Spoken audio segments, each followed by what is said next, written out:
Hi hello అందరికి నమస్తే. నా పేరు రవీందర్.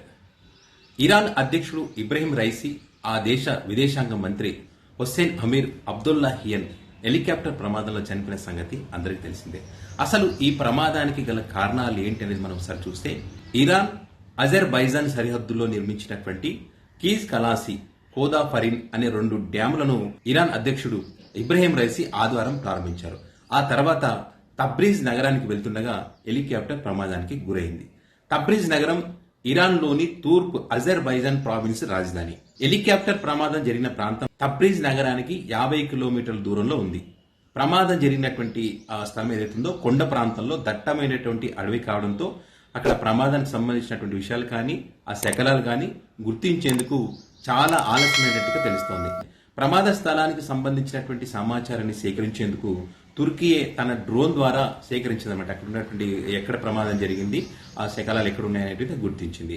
ఇబ్రహీం రైసీ హెలికాప్టర్ ప్రమాదానికి గురి కావడంతో చాలా దేశాలు కూడా ఆ సహాయక చర్యలో పాల్గొనేందుకు ముందుకొచ్చాయి. అందులో రష్యా కూడా 47 మంది నిపుణులను, అదేవిధంగా హెలికాప్టర్స్ ను, ఇతర సహాయక వాహనాలను, సహాయక బృందాలను అక్కడికి పంపించడం జరిగింది.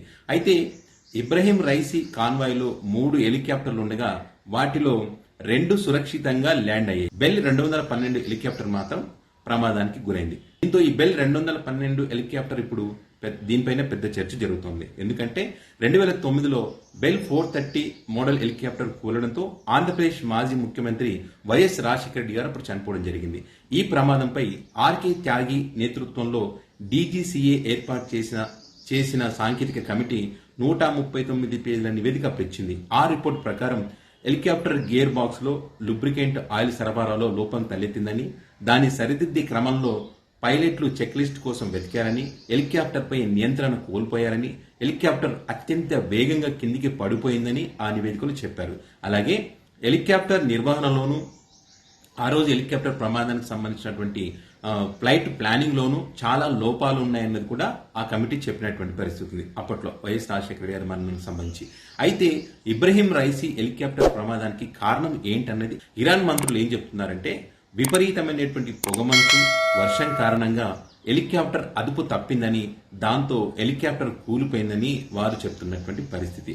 అయితే మరోపక్క ఈ ప్రమాదానికి సంబంధించి వారసత్వ పోరు కూడా రైసీ మరణంకు కారణం అయి ఉండొచ్చని, అందులో భాగంగానే అత్యాధునిక లేజర్ బీమును అంతరిక్షం నుంచి ప్రయోగించి ఆయన హెలికాప్టర్ కూల్చివేసి ఉండొచ్చని చర్చ కూడా నడుస్తా ఉంది. మొత్తం ఈ ఎపిసోడ్ సంబంధించి, ఈ ప్రమాదానికి సంబంధించి ఇరాన్ పాలనపై ఎలాంటి ప్రభావం ఉండబోతుందని, ఇరాన్ అధ్యక్షుడిగా ఎవరు ఉండబోతున్నారనేటువంటి చర్చ కూడా ప్రస్తుతం ఇప్పుడు జరుగుతూ ఉంది. మరి ఏం జరుగుతుందో చూడాలి.